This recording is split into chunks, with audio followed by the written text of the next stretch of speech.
तो I was saying कि मीत ने 1/1/2024 को ये कंपनी छोड़ दी, मेंबरशिप छोड़ दी। 1/1/2024 से पहले कंपनी ने कुछ डेट्स या लाइबिलिटीज इनकर किए हुए थे, ठीक है। अब यदि ये कंपनी 31 दिसंबर 2024 तक वाइंड अप हो रही है, इसके पहले वाइंड अप हो रही है, यानी कि मीत के कंपनी छोड़ने के 1 साल के अंदर अंदर वाइंड अप हो रही है, तो भी मीत को इसका गारंटी अमाउंट देने के लिए बुलाया जा सकता है। भले ही अब इसने मेंबरशिप छोड़ दी हो तो भी बुलाया जा सकता है। क्या ये पॉइंट समझ में आया गारंटी कंपनी का? Sir sir sir I have a doubt. हाँ नमित बोल। सर अभी मीत छोड़ के गया तो दूसरा मेंबर तो आएगा ही, आपने बोला ही था कि एक छोड़ के दूसरा जाएगा नंबर आएगा, तो फिर अपन ने उस पढ़ा उससे था। भी लेके क्या, अपन ने पढ़ा उससे भी था। लेके गारंटी। हाँ हाँ मैं बता रहा हूँ, अपन ने पढ़ा था गारंटी कंपनी में नरेंद्र कुमार वर्सेस सरोज मालू वाला जो केस था, उसमें अपन ने पढ़ा था कि गारंटी कंपनी मना कर सकती है अपनी मेंबरशिप मीत से मिस्टर एक्स को ट्रांसफर करने में, क्योंकि उसको नहीं लगता है कि मिस्टर एक्स ये सारी बातें पूरी कर पाएंगे, तो वो मना कर सकती है। लेकिन कंपनी ने मना नहीं किया और मेंबरशिप ट्रांसफर करना हाँ कर दिया। अब ये गारंटी अमाउंट को पूरा कर ही नहीं पा रहा है और अभी तक मीत को छोड़े हुए 1 साल नहीं हुआ है, तो मीत को याद किया जा सकता है, सर अभी तक आपको छोड़े हुए 1 साल नहीं हुआ है, हम आपके छोड़ने के बाद के अमाउंट के लिए आपको परेशान नहीं कर रहे हैं, आपके छोड़ने के पहले वाली जो डेट्स और लाइबिलिटीज है आपको छोड़े हुए 1 महीना नहीं हुआ, 1 साल नहीं हुआ है, और अब कंपनी वाइंड अप हो रही है, अभी भी आपकी गारंटी अगले 1 साल तक के लिए हमारे पास में जिंदा थी, हम उसे इन्वोक कर रहे हैं हमारे वाइंडिंग अप के टाइम, वो कर सकती है। बात समझ में आई नमित? दोनों से ले सकती है, यदि ये पूरा नहीं दे पा रहा है तो मीत को भी याद कर सकती है। हाँ तो मतलब सर अगर एक्स को 1 लाख देने का है, वो सिर्फ 60,000 दे पाया तो 40,000 हम लोग मीत से हाँ ले सकते हैं ना। ये तो देखे ना, ये समझे वाली बात है कि जब एग्जिस्टिंग मेंबर जिसने गारंटी ली हम पहले उसी को परेशान करेंगे ना, रादर देन जो मेंबरशिप छोड़ चुका है उसको परेशान करने के। ठीक है, वो नहीं दे पाया किसी कारण से तो मीत से भी हम लोग वसूल सकते हैं, यानी मीत को ये बात ध्यान रखनी होगी।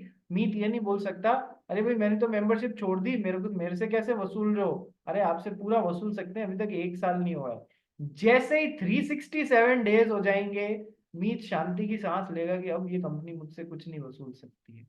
366 365 डेज, मान लो लीप ईयर है तो 366 डेज, मतलब 1 साल बाद, 1 साल बाद मीत अब बोल सकता है अब ये आप, मैंने तो मेंबरशिप छोड़े हुए 1 साल हो गए, अब ये क्लॉज मेरे से इन्वोक नहीं कर सकते हो सर।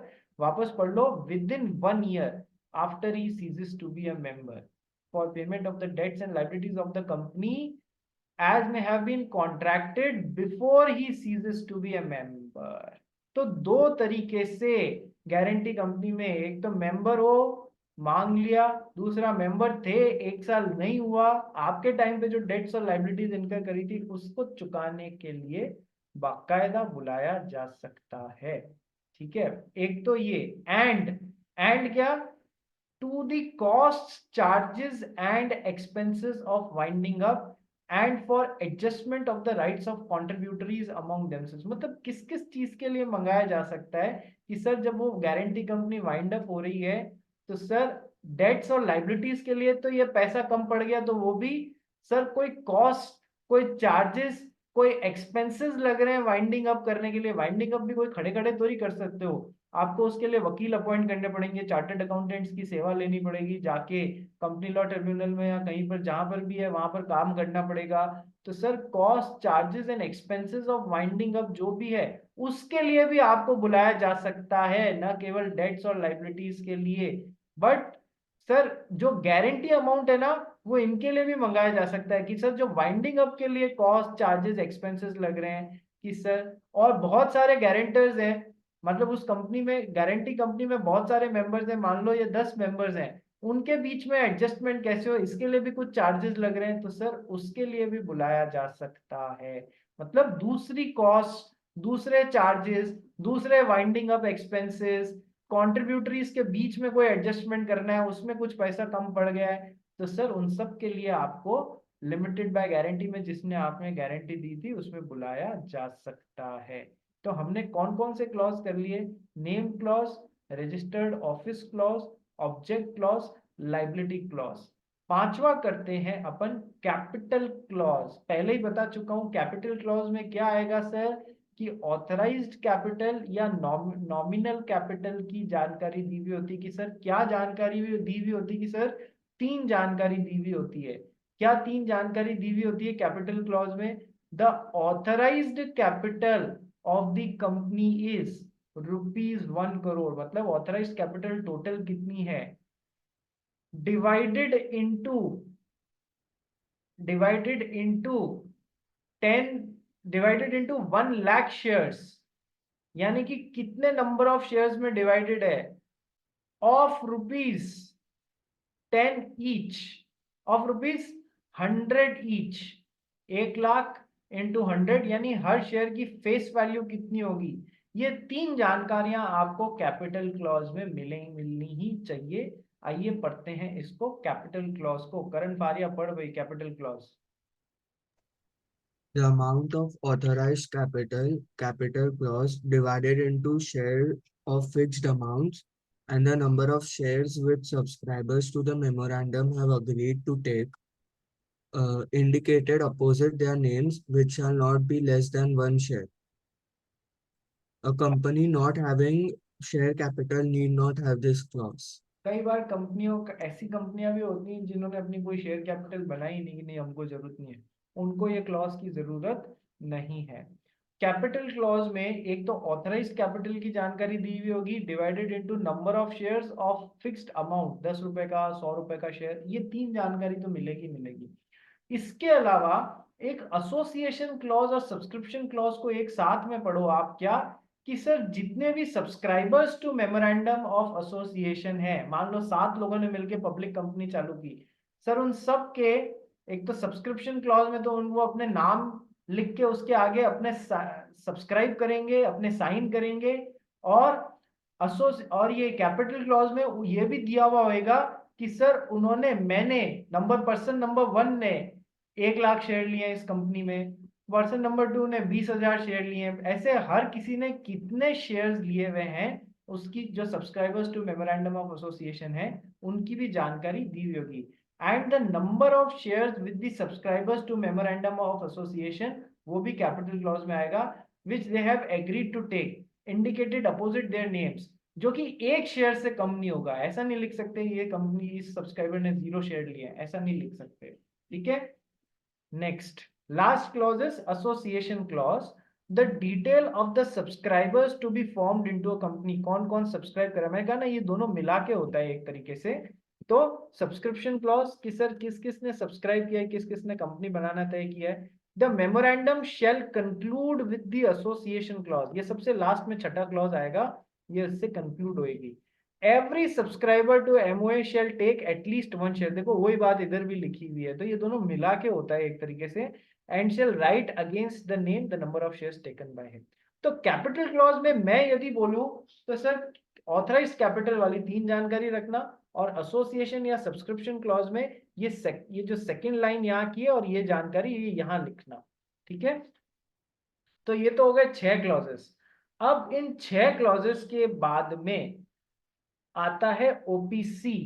ओपीसी में एक एडिशनल क्लॉज आ जाएगा, कौन सा, कि sir in the case of event of death of subscriber, या फिर यदि वो जो 1 पर्सन जो है वो कॉन्ट्रैक्ट बनाने के लिए इनकम्पिटेंट हो जाता है, तो उस आदमी का नाम जो उसकी जगह पे आके कार्यभार संभालेगा और सिंगल मेंबर बन जाएगा, तो सर इतनी लंबी लाइन का मतलब है नॉमिनी क्लॉज।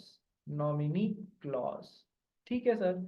अब नॉमिनी क्लॉज में के बाद में क्लॉजेस तो हमने सारे समझ लिए सर, ये इस कोशिश करना आप लोग इसी ऑर्डर में लिखो जिस ऑर्डर में दिए गए, name clause, registered office clause, object clause, liability clause, capital clause and association clause, और यदि ओपीसी है तो नॉमिनी क्लॉज। अब ये जो मेमोरेंडम है ये प्रिंटेड होना चाहिए, पैराग्राफ में डिवाइड होना चाहिए। ये तो अपन देख ही रहे हैं कि सर इन 6-7 पैराग्राफ में डिवाइडेड होगा, ठीक है। पहले पैराग्राफ में नेम आ जाएगा, दूसरे पैराग्राफ में रजिस्टर्ड ऑफिसर, तो इस तरीके से पैराग्राफ में होना चाहिए। दोस पैराग्राफ मस्ट बी नंबर्ड कॉन्सिक्यूटिवली, 1 2 3 4 5 6 इस तरीके से, and signed by at least 7 person in case of public company and 2 person in case of private company, ठीक है। ज्यादा है तो ज्यादा लोग करें, मतलब एटलीस्ट इतने तो होने ही चाहिए। वो सब साइन किसकी प्रेजेंस में करेंगे, in the presence of at least one witness, एक विटनेस की, कम से कम एक विटनेस की प्रेजेंस में साइन करेंगे कि हाँ इन्होंने मेरे सामने साइन किए हैं। Who will attest the signatures, वो अटेस्ट करेगा हाँ इन्होंने मेरे सामने साइन किए। हर एक के साइन के सामने एसोसिएशन क्लॉज में वो सब, सब्सक्रिप्शन क्लॉज में वो सब अपने साइन करते हैं ना, तो उसके नाम के आगे, सबके नामों के आगे वो कम से कम एक विटनेस साइन करेगा हाँ इन्होंने मेरे सामने साइन किए, सबके नामों के आगे साइन करेगा। ठीक है। Now the particulars about the signatories, जो भी सिग्नेचर्स कर रहे हैं to the memorandum as well as the witness as to their address, description, occupation must also be enter. कहने का मतलब जो भी सब्सक्राइबर्स हैं उनके नाम, एड्रेस, ये सब तो, और विटनेस के भी यहाँ पर डिटेल आ जाएगी कि वो नाम क्या है, एड्रेस क्या है, ऑक्यूपेशन क्या है, वो भी एंटर होने चाहिए। ठीक है, ये हमने मोटा मोटा अपन ने पढ़ लिया है। अब इसके आगे का ये करते ही हमारा मेमोरेंडम पूरा, तो आइए इसको छोड़ते नहीं है हमारे पास 6-7 मिनट, इसको कंप्लीट करते हैं और अपना मेमोरेंडम ऑफ एसोसिएशन पूरा करते हैं। मुकुंद पढ़िए paragraph.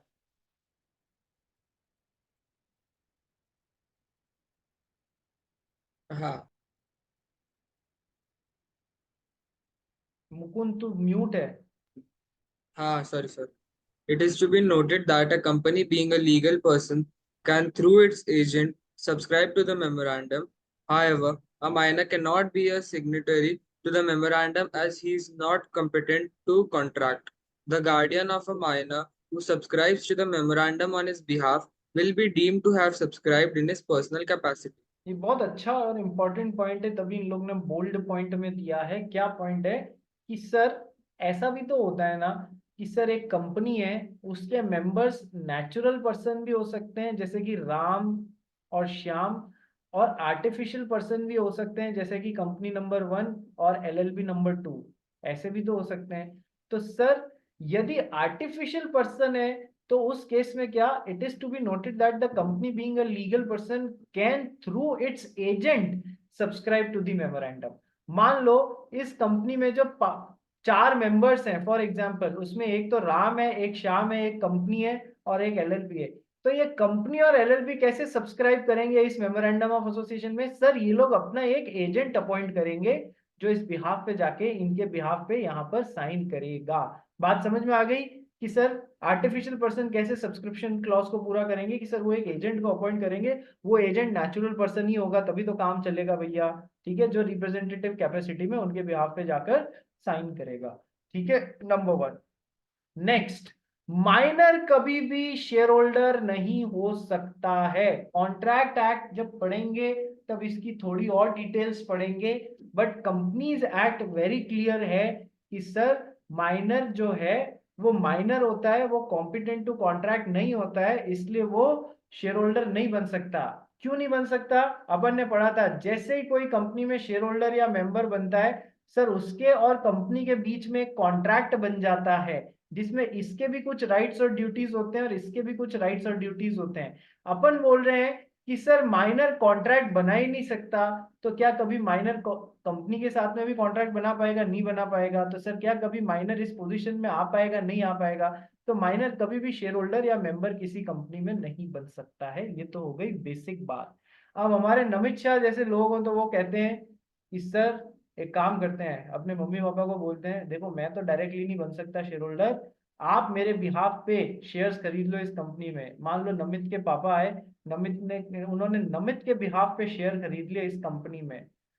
Sir for companies act purposes Namit के फादर जो है, कंपनी उन्हीं को मेंबर मानेगी, उनके इस क्लेम को नहीं माना जाएगा कि मैंने तो नमित के लिए खरीदने हैं इन रिप्रेजेंटेटिव कैपेसिटी, नहीं।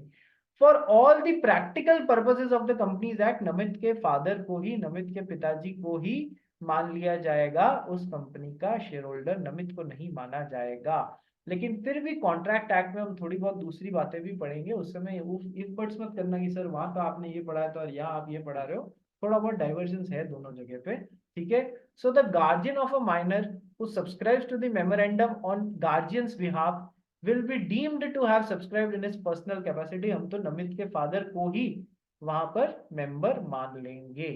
ठीक है, the above clauses, name clause, object clause, 6 clause, 7 clause जो भी है, जो मेमोरेंडम के हैं, ये कंपलसरी क्लॉजेज हैं, इनसे आप बच नहीं सकते हो कि आप खुद की कंपनी का मेमोरेंडम ऑफ एसोसिएशन डिजाइन कर रहे हो तो कोई एक क्लॉज खा गए कि मैं तो नाम बेनामी कंपनी खोलूंगा, कोई नाम ही नहीं रखूंगा, ऐसा थोड़ी कर सकते हो।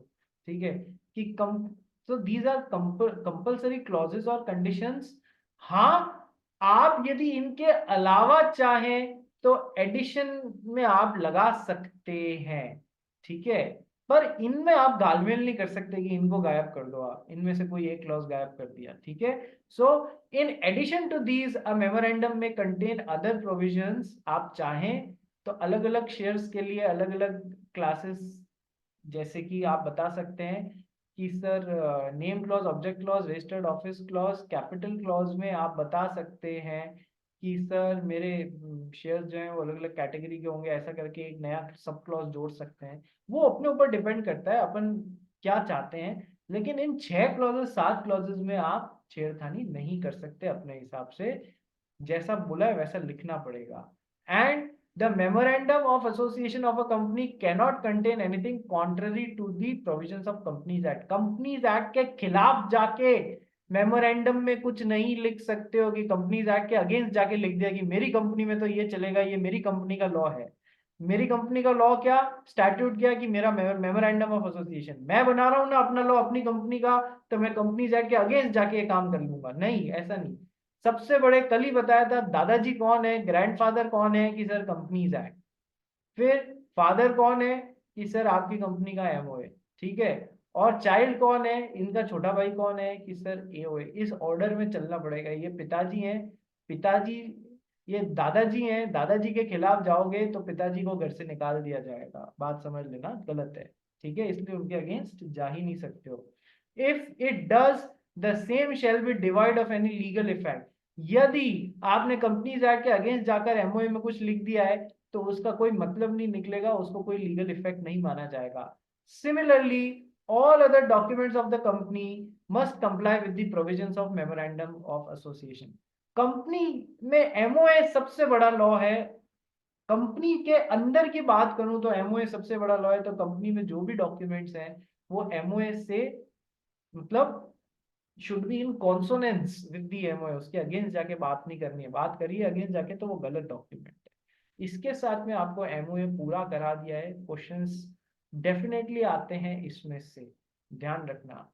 चलिए, कल अपन करेंगे doctrine of ultra vires. Doctrine का मतलब बता चुका हूं, doctrine of ultra vires one of the pet questions है एग्जामिनर का। आज क्या कराया था, डॉक्ट्रिन ऑफ कंस्ट्रक्टिव नोटिस का इंट्रोडक्शन दिया था, ध्यान रखना, आगे काम आएगी। कल कराऊंगा डॉक्ट्रिन ऑफ अल्ट्रा वायर्स। ये बहुत ज्यादा बहुत ज्यादा बहुत ज्यादा इंपॉर्टेंट और एग्जामिनर का फेवरेट क्वेश्चन है। आता आता है, ये हर थोड़े टाइम में एग्जाम में देखने को मिल जाता है, तो बहुत सीरियसली करेंगे। आज एमओए के जो भी क्लॉजेस पढ़े हैं, जितने माइन्यूट माइन्यूट छोटे छोटे पॉइंट्स बना के लिख सकते हो, कृपया उनको पूरा लिखो और मुझे भेजो, ताकि तुम्हारा रिवीजन होके परमानेंट मेमोरी में घुस जाए। ठीक है भाई, किसी को कोई डाउट तो नहीं है? Is anybody having any doubt? मैं काबरा कल की पढ़ाई करी थी या नहीं करी थी? सर बाकी है थोड़ा वीडियो देखना।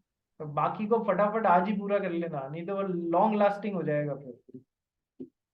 ठीक है भाई, चलिए मिलते हैं अपन कल।